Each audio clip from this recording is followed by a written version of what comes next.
What's up, everyone? Back in the day, story time.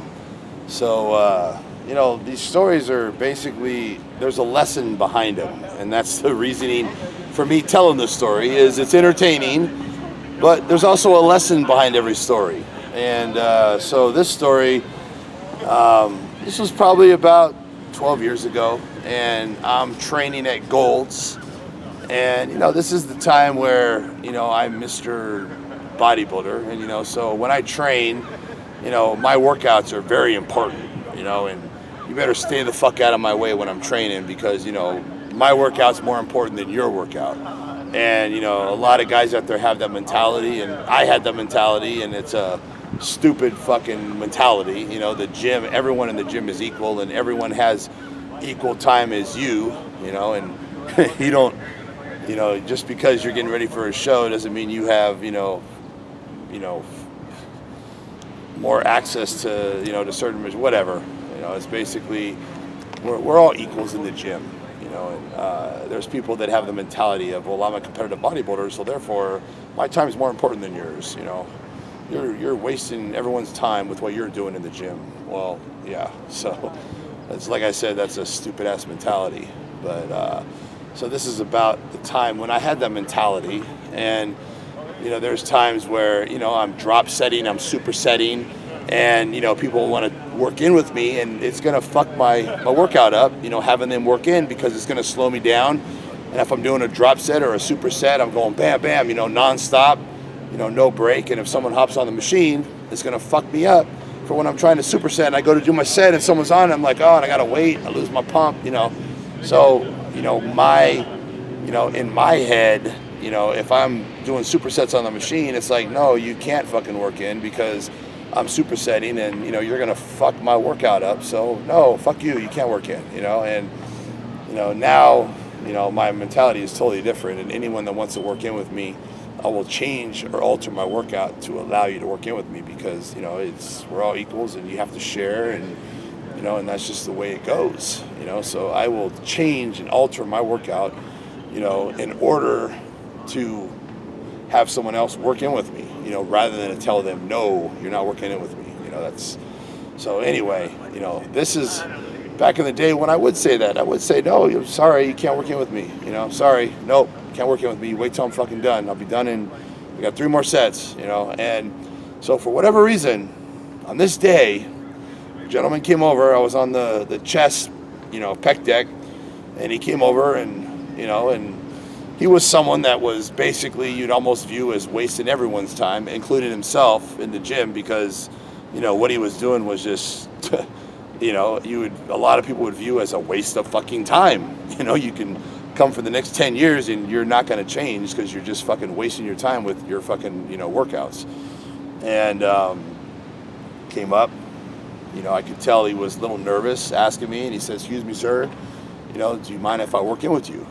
And for whatever reason on that day, I said, sure, work on in, let's do this, go ahead, do your set. And so he did his set, and, he actually sparked up a little conversation. And, a lot of times I'd be like, man, don't fucking talk to me. I'm here to train. I'm not here to talk. What the fuck's wrong with you? And for whatever reason on this day, I was in a good mood, and he started to spark up a conversation. And I started talking to him, and, we had a little bit of conversation, and, my workout definitely suffered because of that.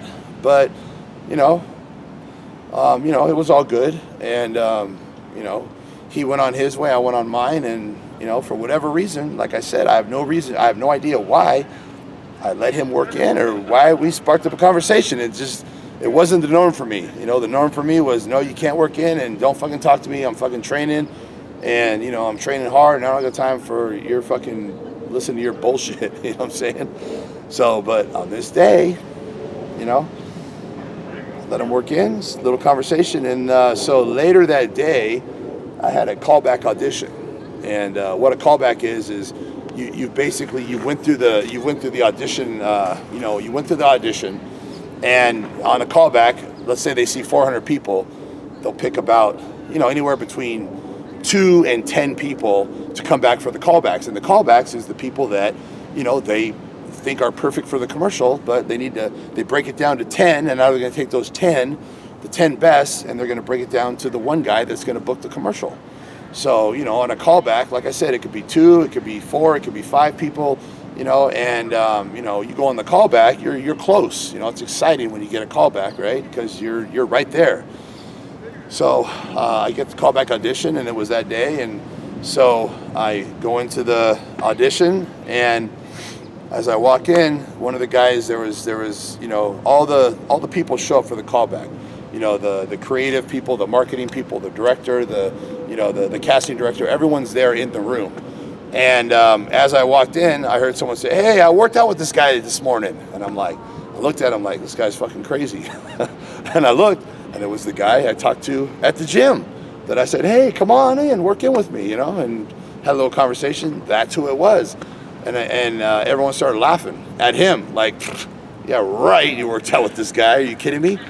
And I said, "Yeah, actually, we fucking worked out together this morning at Goals. That was a fucking awesome workout. We did chest." And they're like, "What the fuck? Is he serious?" And so, you know, we got a good laugh out of that. Well, needless to say, this guy that I let work in with me that was at the audition was the director of the commercial. So, you know, the director of the commercial, you know, he has the final say in who books the commercial. So, you know, I basically booked that commercial. And I have to say that for whatever reason, it was not being myself. And I said, "Sure, work on it with me." Had a little conversation, you know, laughed, whatever. And that wasn't my normal self. And it just so happened that later on, who the fuck is at the commercial? The director who's going to choose the person for the commercial. Well, that for me was a huge lesson learned. And I learned that, you know, you need to be nice to everyone because you never know who the fuck you're talking to. You never know, you know, what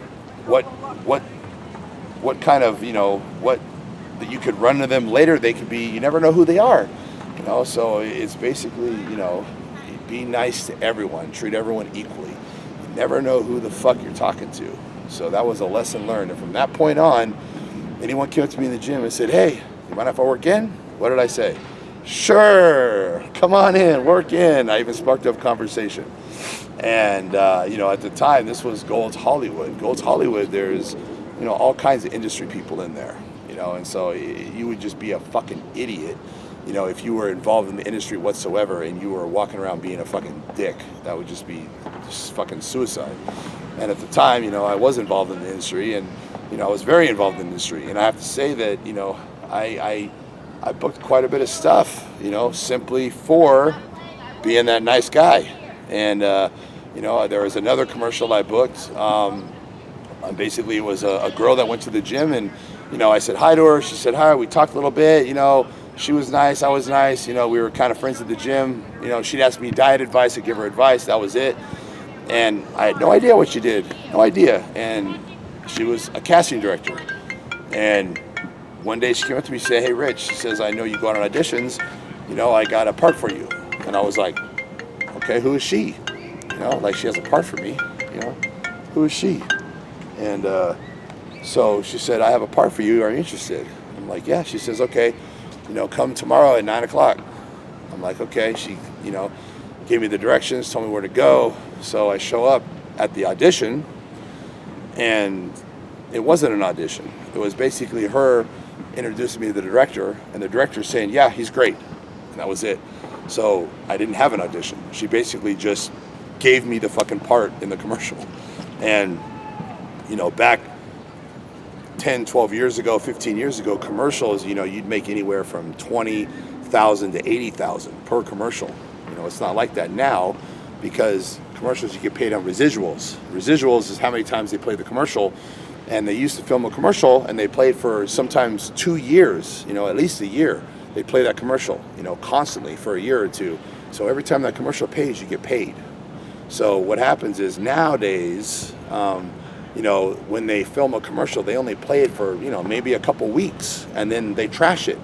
So you only get paid on how many times they show that commercial. So, you know, nowadays on commercials, you know, you're making between maybe 2,000 and 8,000. You know, it's totally changed. It's not like it used to be. And, you know, so back in the day, you know, 10, 15, 20 years ago, you know, you could make easily, $60,000-$70,000 on a commercial. One day's work. Show up one day, work for one day, and make 70 grand.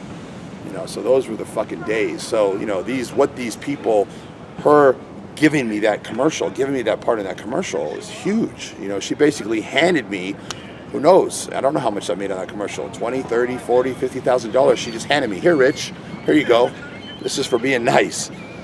So it was pretty fucking incredible. And I have to say that I learned my lesson. Be nice to everyone, treat everyone equally. You never know who you're talking to.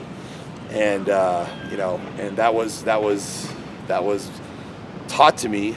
And luckily, for whatever reason, I happened to be nice to that director, and it was out of the ordinary. And boom, look what I got in return. So the lesson learned, people, is be nice to everyone. No matter what they look like, no matter how they're dressed, no matter it doesn't matter. Treat everyone equally, and be nice to everyone. There's no reason to ever be unfriendly to anyone, no matter how they look, how they act, how they walk, how they talk. Never judge a book by its cover. And lesson learned. And I hope you guys learned something from this story. And I hope that you guys more than likely, hopefully, already know this information and already are aware of this. But for the ones that aren't, very important. Be nice to everyone, treat everyone equally. And anyway, I'm out.